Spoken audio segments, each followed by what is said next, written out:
Hi everyone. Today, an abundance of knowledge. Welcome. Anyway, an abundance of knowledge is the notion of lifelong learning and having the ability to use this to improve your life and the life of others, because knowledge is potential power. This power is manifest when you apply that knowledge. So most people realize what to do or even know what to do in a situation or even generally in life. But what they don't understand is that applying the knowledge, the action to the knowledge that they know consistently every day is going to help them realize their dreams. An abundance of knowledge is all about being a student of life.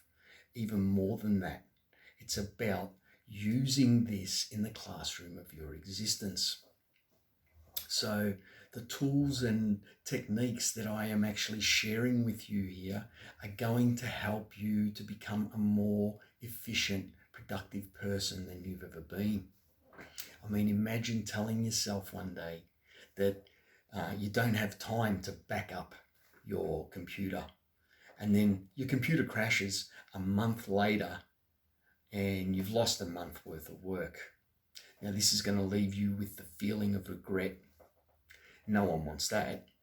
So, really focus on what your heart and your conscience tells you to do, and you won't be put in a situation like this.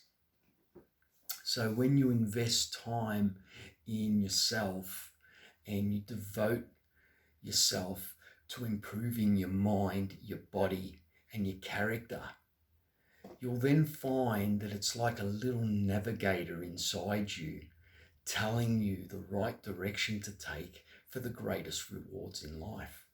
Then the clock goes out the window. You'll stop even worrying about the time and you'll start to live your life. So 30 minutes of reading every day, right, is going to make your life more wonderful, in the sense that it's knowledge that you're absorbing and applying. But remember, please remember, don't absorb and use any old garbage. Don't read anything that's not beneficial to the quality of your life. That's what you want to be studying. That's what you want to be reading. The principle of a book is the best friend to the wise. When you read, you don't only read a book, you consider it, you study it, you learn from it, you absorb it, okay? You become one with the book. Even read it more than once if it's something that's really good, that's going to help your life. Read it 10 times if you need to be able to absorb and apply all of the knowledge that the book gives you. Reading the right books is the best thing you can do, okay? Because if you think about it, okay, the person who wrote that book and had the problems and the challenges that you're facing has already given you the direction and the answers that you need to follow through on those particular challenges that you're facing at this particular moment. Because books have all the problems that have ever existed and answers already printed. So really, if you think about it, okay, it's not what you get out of a book that is most important. It's what the book gets out of you that will ultimately change your life. It's true. Anyhow, that's an abundance of knowledge. I'd like to drop a statistic on you though about, it's all about cortisol levels in your blood, okay? Now, cortisol levels, cortisol is a chemical in your system that actually comes into effect when your senses need to be heightened. Everybody has cortisol in their blood or in their system, in their immune system, sorry.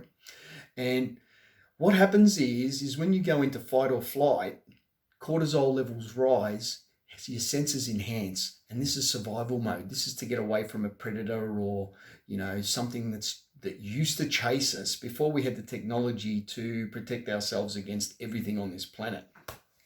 Saber-toothed tiger, for instance, a lion.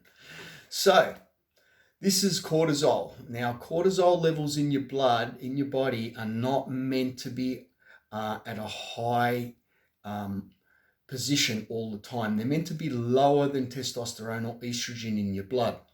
Okay. Now, in the 90s, for some reason, the governments were instructed by the WHO, the World Health Organization, to stop frying in animal fats because apparently these animal fats contributed a high amount to heart disease and heart attacks. Okay. Now, this was false information that was given to us because before the 20th century, heart disease and heart attacks were much, much lower than they ever were in the 1980s, in the 1970s, okay? Now, what happened was they changed from animal fats, which are actually good for your system, to synthetic oils. And what I mean by synthetic oils, vegetable oils, canola oils, any oil that has been taken out of its source via a high heat process. And this makes the oil synthetic, okay? So this causes your testosterone levels to drop and your cortisol levels to raise. Now, what happens when you go into fight or flight or your cortisol's too high? It creates higher stress levels. Higher stress gives you heart disease, gives you heart attacks, brings on other ailments. Okay? So whatever you do, stay away from trans fats. All of these are trans fats. Okay? Like I said, canola, vegetable, any heat-treated oil, palm oil, vegetable fats, and these are in 69,000. These are in 59,000, out of 60,000 products on our supermarket shelves. Everything that has been packaged, basically, and has been processed has either a vegetable fat or a vegetable oil or a canola oil in it. Steer clear. Trust me on this, okay? My joints have improved since I've been off these fats. All right, testosterone levels raised. So do yourself a favor, keep your cortisol down, stay away from the crap, enjoy your lives. See you later.